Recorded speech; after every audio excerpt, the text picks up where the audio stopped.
Hello everyone and welcome back to another Universe Sandbox video, and today we're going to be doing another object competition video. But before we get on to today's competition, guys, we need to go over the results of the previous competition, and that was the Type 1 Civilization Planet competition. So looking at the votes here, Demunic absolutely smashed it. He got 18 votes. Chris was in second with 8 votes. So I mean, Demunic just absolutely obliterated the field with this one. So if we go to his object here, so this was with the crazy, obviously the never before seen glowing ball with all of these cool cities and all of the light. I mean, it was just a fantastic design. I mean, can't agree with you guys more. That is the obviously the complete one that stands out from them all. So yeah, definitely a worthy winner there. So yeah, massive congratulations to Demunic for taking the win. Yeah, and yeah, like I said, second place we had Chris with his invisible, sort of very mysterious invisible world here, which was very, very crazy. And then in third place, I mean, it was joint between oh no, hang on, no, third place it was Not Cool Boy. Which one was theirs? Where was it? Did they put their name in? I don't know which one it is, but yeah, they got third place as well. So yeah, massive nice job to those three guys. But yeah, guys, if that all said and done, let's move on to today's competition.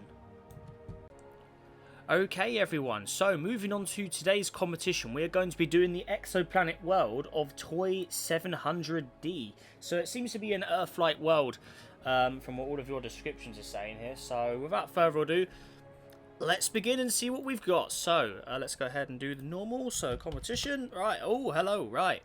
Ooh, looks like a lot of people are going with the white colour theme this time around. Right, okay. So first up, we've got the user Cube World here. So let's go ahead and spawn theirs in. Okay, this is what we have here. So Cube World. I don't think I've seen them before. Welcome to their competitions. TOI 700D is an ocean planet. They haven't given any other description. So here it is. Okay. Let's have a little look underneath the clouds. Also, we've got thick white clouds. I'm guessing it's an all-ocean world. I know we've got some bits of land, actually. Okay, looking good. So a nice deep blue ocean, obviously there's the clouds, and a nice white atmosphere to boot with it as well. So looking like a very, very nice and clean Earth-like world there. Very nice indeed. And I guess we'll check the stats on these as well, because they are meant to be Earth-like, so 93 and 42 on this one. Okay. They haven't put their name. Okay, so let's just quickly put... remember to put your name in, guys, so we know whose it is when we go to the results. So there we go, Cube World. Alright, next up. Let's do what we did last episode, where we actually just tried to find them here. Okay, so... we have Cube World. Next time we've got ND's one. Okay, so let's go ahead and spawn theirs in. Okay. So here it is. Okay, so let's see. Did they give us any description? Very Earth-like planet. It has a custom texture, which I'm using with the planetscaping feature. It also has city lights. Turn them on if you don't see them. Okay, so if we have a look around. I don't see any city lights. Looks like it's got a lot of ocean. Let's have a look at the stats. So it's 81 and 40. Look underneath here as well. Oh, okay. What's going on here? If we remove some of the oceans, maybe that'll help. Whoa. Oh, damn. I wonder what happened. Oh, there's the city lights, but I wonder what's happened with this one. Looks like it's a bit broken. I mean, I know there's a new experimental version of Universe Sandbox out at the moment, so I don't know if they've taken it from a new version into an older version or not, but yeah, there's his one. So, okay. Next up, we have got VY Canis Majoris' version. Look at all the sizes of them all. They're all very similar size so far. Look at that. And yeah, 1.12 Earth seems to be the rough size of them all. So here is his version of TOI. So VY Canis Majoris. It looks like it's tidally locked. Judging by that, yeah, it is. Okay. Let's see. What do they put in their description here? Let's see. TOI 700D is an Earth-sized rocky planet. Due to the distance to its star, the planet is tidally locked, causing half its surface to be covered in kilometre-thick glaciers and the side directly facing the sun to be heated to extreme temperatures, this allowing water to form. Despite these challenges, it is possible that the planet is habitable. There is a large ring ocean surrounding the heated centre where it is possible for life to inhabit. The habitable zone has extreme weather as cold and hot air combine. Okay, so let's actually get a little look around at our tidally locked side here. So this is the face facing the star all the time. And then obviously the other side is in the darkness. That's what you'd get with that. So it's looking good. I'm liking it. So let's have a little look here as well. So there's a good look of it. So as you can see, obviously not much ocean on the front face, but you do see that ring he's talking about going around the sort of hot and cold gap there. Nice. And there's cloud sensitivity lights to boot with it as well. But yeah, I really like the tightly locked effect. Looks good. Stats-wise, 74 and 36. Okay. Next up, we have got... Whose is this one? This is Not Cool Boy. Okay. And again, another similar size world. Everyone's getting the size spot on here. Okay, so what do they put? Let's description. Where are we? Not Cool Boy. Okay. So here it is. My TOI 700D is modded to have a cloud average of 121% and a large habitable planet, almost 1.12 Earths in size, likely rocky, orbiting within the habitable zone of the red dwarf TOI 700. The outermost planet within the system is located roughly 101.4 light years away from Earth in the constellation of Dorado. The exoplanet is the first Earth-sized exoplanet in the habitable zone discovered by the Transiting Exoplanet Survey satellite. Okay. TOI 700D orbits its star at a distance of 0.163 AU, approximately 24,400,000 kilometers, or 15,200,000 miles, from its host star, with an orbital period of roughly 37.4 days. It has a mass 1.69 times the size of the Earth and a radius of that of around 1.19 times the size of the Earth. It has been estimated that the planet receives about 86% the energy that the Earth receives from the Sun. It was discovered in early January 2020 by the Transiting Exoplanet Survey satellite TESS. Okay, nice. So here it is. We can see it's got very, very high cloud levels with the modded clouds. There is its surface, nice and green. Okay, and let's look at its stats as well. So 85 and 30. Okay, cool. Alrighty. So next up we have got, I think that's Chen Sitch's one. Yep, here it is. Okay, so spawn there in there. Okay, this one's tilted on its side. Ooh, what's this all about? Okay, Chensich, what are they giving us here? Small description. Looks habitable, but high oxygen content means no organisms can live. Okay, right. Let's have a little look underneath here as well. Atmosphere off and clouds off. Okay. So a very big patch of ocean there, and then the rest of it seems to all be land. And then it's ice. Okay, so it's like tidally locked as well. So you can see one little patch of water, the rest is all frozen up. Okay, interesting. Stat-wise, obviously no life likelihood, so it matches his description there. Okay, nice. Again, yeah, all the planets are looking pretty similar in size. Look at that, very consistent across the board so far. Alright, next up we've got Chris's one. And he has gone with a larger world. Okay, so he's broken the theme. So here is his version. He's not given any description to us this time round. Okay, so let's see what Chris has got for us. So, if we look at the stats first of all, 5 and then 0, so very, very low stats. Okay, what is hidden underneath this mysterious atmosphere and clouds? Okay, whoa. Whoa, what has happened? Whoa. It's very dark, so maybe you're not meant to see the surface. It's a very mysterious looking world there. Okay. But again, it looks, is it tilted on its, yeah, it's tilted on its sides. We've got 2 planets fitting that theme now. Okay. Interesting. Let's make it smaller so it sort of matches the other planets there. Make it a little bigger. There you go. That's roughly correct. Just about there. There you go. That matches them all. Okay. So there's Chris's one. Okay. But yeah, again, the colour white is a very predominant colour in all of these so far. I mean, obviously, some of them have a little more. I mean, this one here, Canis Majoris' one, he's got the most blue in his, I'd say, with the atmosphere. But everyone else has got very, very high white clouds.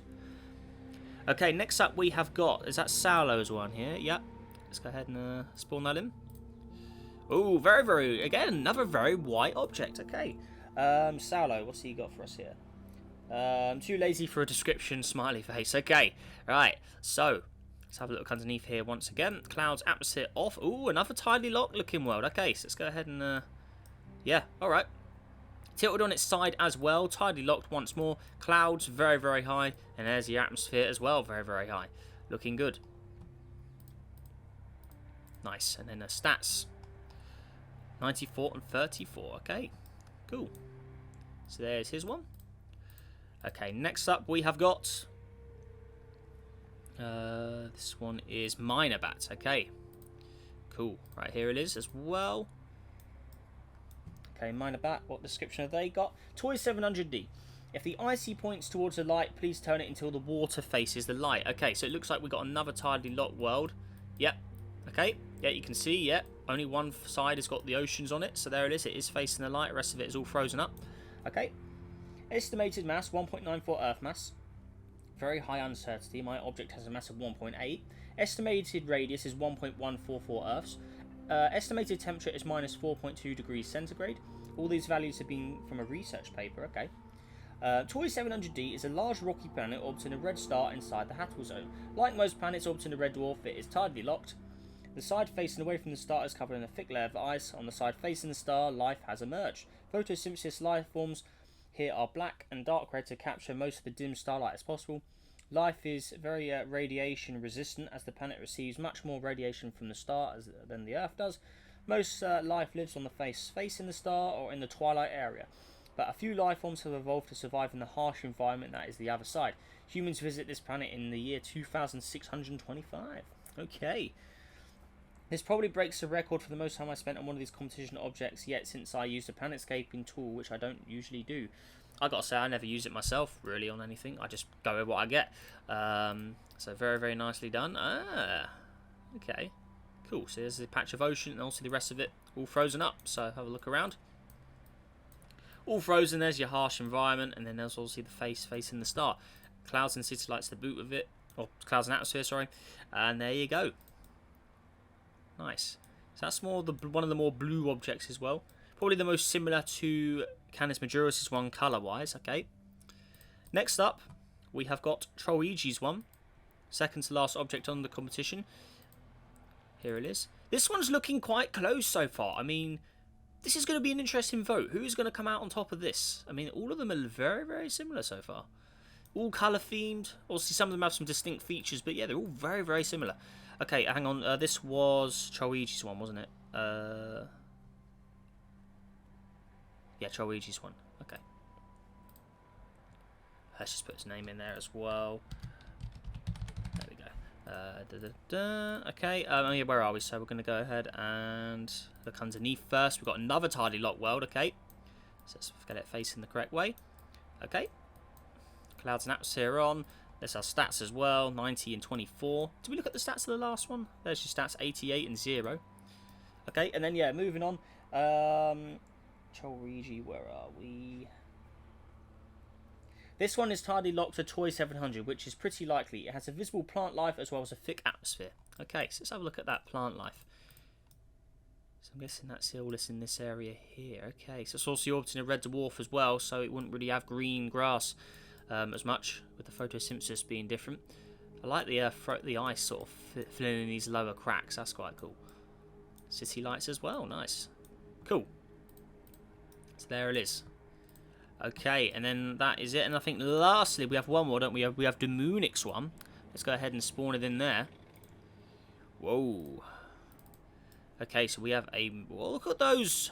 Look at those ice cracks. Whoa. Look at that. Now that. Look at those. All the ice is like breaking away from... Whoa. How much time did that take? Right. Let's go ahead and check out what he has put here. So, he sent us a simulation as well. So I guess we're going to have to check that out and see if it looks any different. TOI 700d is a rocky super-Earth orbiting a red dwarf star inside the inner habitable zone. Similarly to Earth, it orbits very close to its star, so unlike Earth, it is tidally locked. Because of this, the planet is an eyeball planet, having a cold side in perpetual darkness that never faces its sun, and a hot side in perpetual brightness where the day never fades out. It has a very interesting and diverse surface. In the middle of the hot bright side there is a single big continent. In the centre of the continent there's a giant hot flat and barren inhospitable desert. So let's go ahead and have a look at that now. So you can see the colour of it. Yeah, so if we have a look, there's your and that does not look like a nice place to be at all. You can sort of see it's just been scorched by the front face of its star. And even though like the watercolours are all different around it as well, but you can see that is one scorched looking place. That is not where you want to be. So, okay. In the centre of the continent, there's a giant, where the borders feature lush and extremely biodiverse dark red jungles. So you can see those there. Since they are closer to the terminator line, which is the habitable temperature area of the planet, surrounding the continent there's an ocean in the shape of a ring, also teeming with life just as the jungles. Until it gets closer and closer to the glacial dark side of the planet, and life fades as the cold gets harsher and there's no more life than very resilient microorganisms. Warning. I tested and it seems like my object loses a lot of detail outside its original sim for some reason. Universe Sandbox moment. So apart from the object file, I'll leave the simulation file so you can see it in all its glory. It's just a planet. Okay, so what we'll do is, that's our last one. Let's go ahead and put our atmosphere and clouds back on as well. But that desert, that does look cool. I like the description as well. But yeah, there we go. So again, all the objects very, very similar. I mean, look, if you look from a distance, I mean, this one probably Troijes and Demunix stand out the most as the most unique. So obviously Demunix got that orange patch. Troijes has got a darker sort of grayer, greeny blue. And everyone else, though, is really going with that blue and white theme. But again, if you look, they're all very, very similar colour-wise. You can see there's a distinct pattern.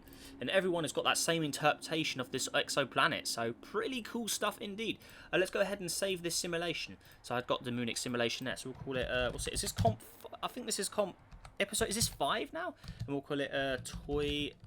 Oh, it would be nice if I could spell TOI 700, and this is lowercase d. So there you go. I think this is episode 5. Was it 5 or 6 of this season? Come on, game. Come on.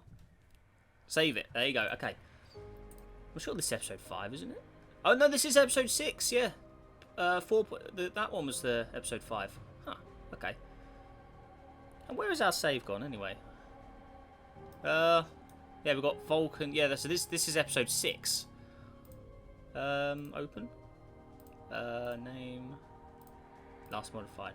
Where's our sim gone? Oh, hang on. There it is. Yeah, okay. So actually, I'm going to quickly edit details. We're going to put it as the correct name, so it's actually 4.6. There we go. Just for save purposes. Okay, so just save it. Come on. It's just a rename game. It doesn't need to take this long. Come on. Come on. What's that all about? There you go. Okay, anyways. Moving on to Demunix simulation. So let's go ahead and see the planet in all its glory, he says. Right, okay. Whoa. Whoa, what's the camera? What is that camera all about? Okay, here it is. So, I want to say it looks mostly the same. I mean, you got this weird white line that's appeared, but that's about it.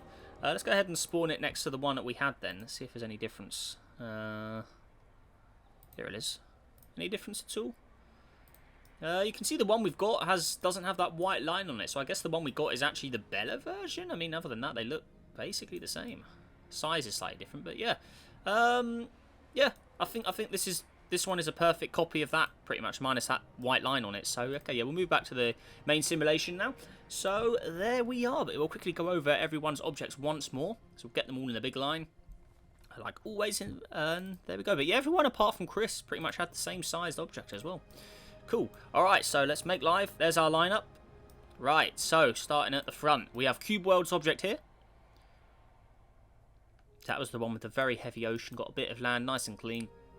Then we have Not Cool Boy's one here. White cloud, green surface underneath. Then we got the first of the Tidy Lock Worlds, that was Chensitch's one, so you can see it's got that ocean in the front, the rest of it's all frozen up. Then we have Chris's one, again another Tidy Lock World by the looks of things. It was tilted on its side with very mysterious darkness underneath those clouds. Then we have ND's one, that was a heavy ocean world, lots of white clouds going on there. Then we have Minor Bat's one with that nice blue ocean at the front, the rest of it all frozen up, being tidy locked as well. Then we had this one, whose was this one? Remember to put your name in, guys. It definitely helps us out. I think this was Saulo's one, wasn't it? Was it? Yeah, I think that's it, yeah. And it's just, yeah, it's got the same object colour, hasn't it? Yeah. Okay, so that's Saulo's one. Okay, okay. Then we have VY Canis one, going with probably the most blue of all of the objects, with that nice blue atmosphere on it. Then we have Troijes one, right here. So that's with the darker sort of greeny aqua sort of turquoise colour. Also tightly locked. Got that nice sort of ice area sort of filling up some of those holes there as well. That's looking cool. And lastly, we have Demunix world with that desert at the front, those dark red jungles, and then the all of the ice plates there. So yeah, looking cool.